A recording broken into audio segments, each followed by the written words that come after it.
Avez-vous été choqué de découvrir que vous êtes en détresse financière? Restez à l'écoute si vous voulez savoir comment éviter ce genre de surprise.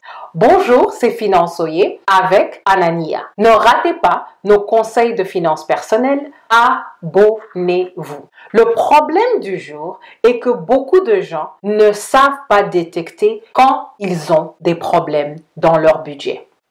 En fait, c'est quelque chose de très facile. Il y a des blocs dans votre budget que vous pouvez rapidement scanner pour voir où est le problème. Un des blocs que tout le monde connaît, c'est le bloc des revenus. Ce bloc-là, vous devez le maximiser. C'est un chiffre très important parce que vos revenus sont le dénominateur de vos finances personnelles. Et en général, vous devez tout simplement activement gérer votre potentiel de carrière, que ce soit une carrière de salariat ou une carrière d'entrepreneuriat. Vous devez obtenir des compétences, maintenir vos compétences et augmenter vos compétences. Un autre bloc à examiner, c'est le bloc des dépenses. Vous devez en fait chercher toutes les dépenses qui ont atteint un pourcentage inacceptable. Si vous avez Internet, pas besoin d'acheter le package qui est le plus cher. Si vous n'avez pas besoin de tout ce qui est offert, vous pouvez appeler la compagnie et dire je veux le basic package. Si vous devez vous divertir, vous n'avez pas besoin de payer chaque fois.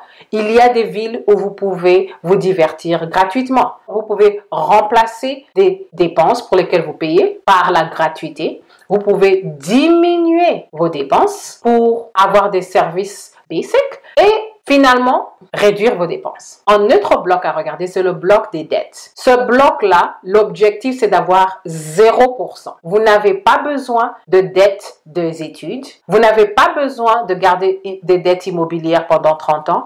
Vous n'avez définitivement pas besoin de dettes de voiture et vous n'avez pas besoin de dettes de consommation. La question du jour, quelles sont les choses les plus faciles à faire pour redresser un budget qui est devenu hors balance?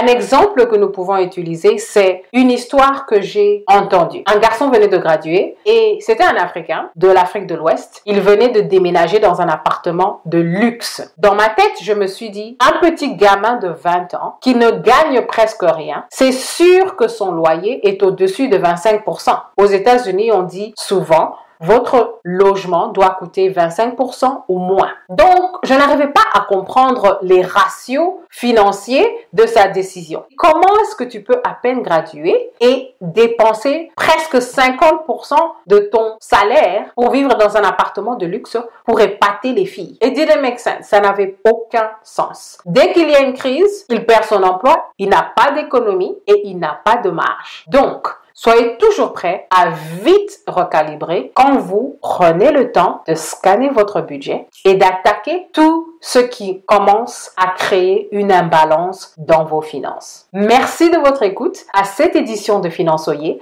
et à la prochaine.